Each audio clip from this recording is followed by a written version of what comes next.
Yes. Today being the 16th day of the month of February of 2026, we have massive updates for you. In fact, we have about five different updates where we say go bust your head and you go bust your bubbles. You're showing right now on your screen now the five different updates we'll go discuss. We have a massive one from Sokoto.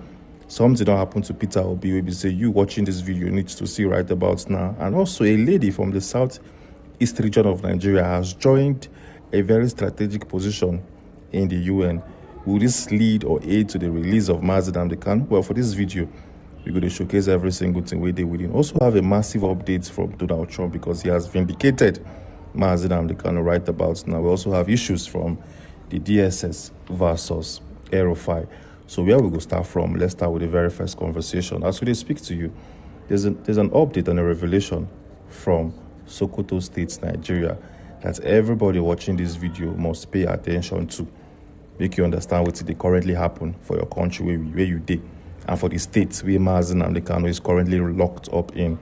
Well, as we speak, as of a couple of hours ago, the state's governor of Sokoto State came out to tell the whole wide world something that might not make sense to some. It will make sense to others. Wait in the talk, it states, and I quote, Sokoto State Governor Ahmed Aliyu approves 1 billion naira for Ramadan fasting.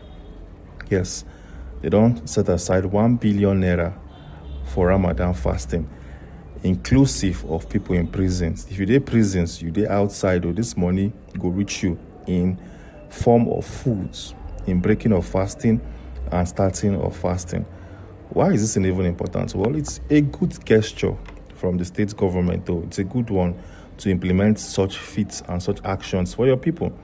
But this 1 billion naira, it's too much to be shipped into something that will yield 0.0% profit. If you ask me, instead of spending 1 billion naira for Ramadan or any religious activities, be it Christianity or whatsoever, spend them for something which will help the people. For instance, like education. You know, see, one of the major reasons why we get banditry today, insecurity today, terrorism today, and because of lack of education. If you have been to the north, you're going to say the northern part of Nigeria have one of the highest numbers of population. At the same time, they have people, what they call Almajiri, people who know they go school. The kids of 4, 5, 6, 7 years, even as young as 3 years, they're on the streets, they hold plates, they beg. Now, these people, they graduate to become something will they cause insecurity in Nigeria as we speak. So we go advise the state governor, I beg, instead of spending 1 billion naira, ship them into education, ship them into something, even if not healthcare, put them for there, so that people where they live in your state will not be affected greatly with insecurity. We're moving on swiftly. As we speak to you, Peter Obi, let's say Peter Obi is a man that always wants to shine his teeth wherever he goes to. Is a man that have shown over time that he get heart, a strong heart. If you want to be a leader, if you want to lead Nigerians, your heart must be as strong as a stone. Yes. If you go about shining your teeth, being a Father Christmas or ice cream seller, this country will run you over. What did they happen to Peter Obi, or what did happen to Ram? Let me take you to a desk of High Chief Lawrence Higgins Okoro. He states, and I quote, Peter Obi and his team was chased out of a nursing school in Akwa Ibom after he showed up with cameras, caps bearing Obi is coming. This is exactly how he will be disgraced in 2027. Now, we see this individual talk based on what happened. Well, imagine Tinubu not being a president, though, goes to any place and he will be asked to leave. You can't tell Tinubu to leave because this man no be your regular politician. Remove the fact say he's a president. That man has put himself in a position where we say you will not go and disrespect him. Imagine Atiku. You cannot disrespect Atiku because this man, these people are hardened. They know will come they shine teeth with you. They know will come they laugh with you. They go tell you things as it they be to your face. If you want to cry about it, go ahead. If you want to laugh about it, that one is your problem. But now, don't they say Peter Obi has been disgraced left, right, and center by the Siam. Even the current governor of Edo State, That man will no pass, if he pass Iwayek, has the guts and effrontery to throw shades at Peter Obi. Just imagine. That is how low this man has placed himself. As a leader, you have to be hardened. Don't be everywhere you go, you go to share rice. Don't be everywhere you go, you go to buy things from the street. No, you don't pass that phase. You don't pass that level. You need to be a man, a hardened one for that matter. So that whenever you show up in any location, people will respect your presence. They will respect you 100%. That's so it just be there. There are no two ways about it. Moving on swiftly. A Nigerian lady from the southeast region of the country has been appointed into one of the most industrious panels in or under the UN. Or just in case the English way I speak, I don't speak and where, make I show you as it be. Showing right now on your screen, this is an article coming from a popular media outlet, that's Bluebird. It states, Nigerian-Canadian tech scholar appointed to UN panel on AI. Okay? It states that the 40-member UN panel was chosen from more than 2,600 candidates as it be in the whole worldwide level. So it will be the updates in this news and in this particular coverage. It might give you everything you need to know. It states, a Nigerian-born computer scientist has been appointed to one of the United Nations' most important new technology bodies. Rita Orji, a professor at Dalhousie University in Canada, has been selected as one of the 40 global experts to serve on the UN's Independent International Scientific Panel on Artificial Intelligence. She will serve a 3-year term. As you can see, the article went on and on to give us more revelations and to tell us how these appointments they be and how it could be. As you can clearly see, a lady from the Southeast has been put in place one of the most strategic UN organization. Will this assist to the release of Mazi Nnamdi Kanu as we speak? Nobody knows for sure. It all depends on Rita Orji herself. It all depends on how she perceives Mazi Nnamdi Kanu and which she will do in her own capacity. It's good that people from the Southeast are winning in the worldwide level. It's good to see people like this achieve great and mighty feats internationally. Kudos to her. Kudos to everybody when they watch this video.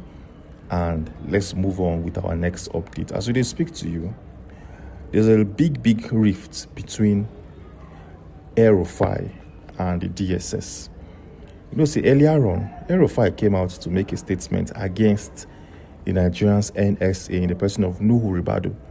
He tell Nuhu Ribadu, say, first of all, I be don't tap into your phone calls.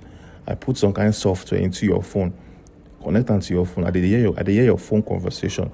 As it stands, El-Rufai said Nuhu Ribadu imported some heavy chemicals into Nigeria, that they plan on using it against the citizens of this country. Nuhu Ribadu said, no, I did not do anything like that though. I have no hands in whatever you're saying. In fact, the evidence that you get against me, carry and go give DSS, or else I will carry you, put for DSS matter. And as we speak, Nuhu Ribadu has done that as promised. So, what's it happen? As of now, well, the DSS don't file series of lawsuits, 3 heavy count lawsuits against El-Rufai, claiming that, one, he did a lot of things to Nuhu Ribadu, a lot of cyber crimes, whatever. The whole thing went on and on. In fact, make I show you right now on your screens so that you could see them, they pay attention, and they follow it till they talk as it be. This is a document coming from the Federal High Court in Abuja. As you can see, it's between the Federal Republic of Nigeria, which is the complainant, and Malam Nasiru El-Rufai. Okay?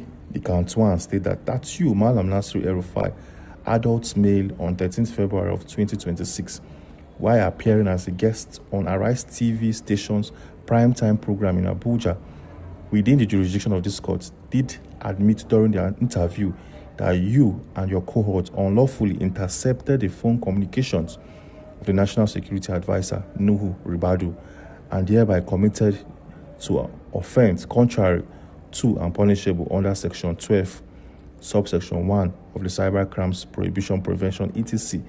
Amendment of 2024. See count 2, and there is count 3, and so you go on and on. Okay, we also have a part where we say that the lawyers will file this lawsuit. And if you look closely, you will see even an Igbo lawyer follow, the one known as CS Eze, PhD. It is well. Oh. So as you can see now, DSS now don't file a proper lawsuit against El-Rufai for claiming say he bring some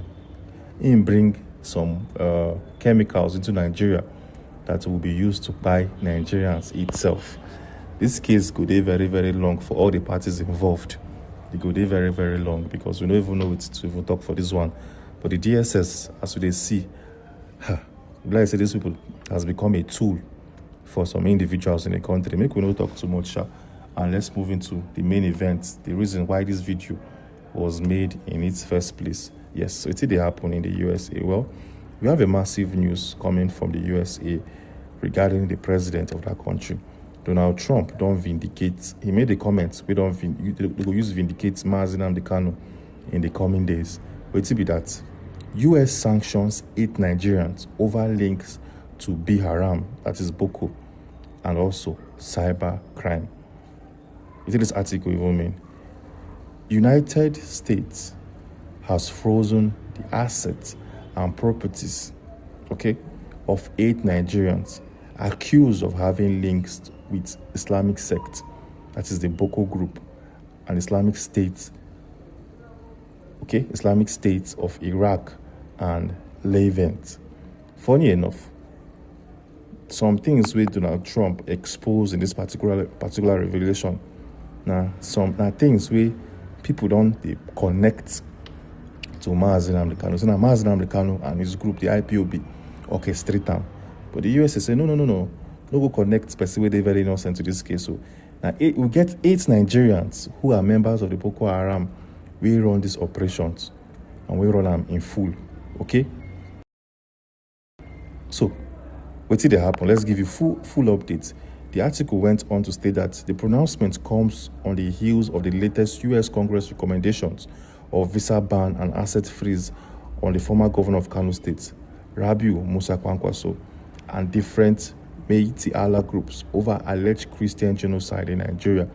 The document, which detailed individuals from other nationalities and entities whose assets had been frozen, serves as a reference to providing notice of actions taken against specially designated nationals and SDNS whose properties and interests were blocked as part of the counter-terrorism efforts.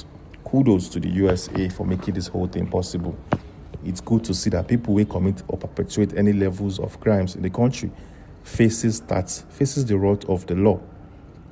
Mr. A no go do something, you go say na Mr. B do am. Donald Trump don't say see who and who they cause insecurity for your country. We don't seize their assets. Leave people where they're innocent. And this definitely will be used by Aloy Ejimakor and Maxwell when they enter into the appeal court very, very soon. This is not a massive update, and this update will go a long way in seeing that Mazi Nnamdi Kanu sees justice for sure. Anyways, this is the 5th video of the day. We don't publish 4 other videos already, which I will advise you to go and watch and get all the updates in this world. So I will advise you to click on our channel's logo because we don't drop videos today, left, right, and center. Click on our channel's logo and check any video where you never observe. Go observe and well, see every single thing we will discuss so that you'll be informed in our ramifications. All right, thanks for watching. Stay safe, and I'll catch you guys in our next update.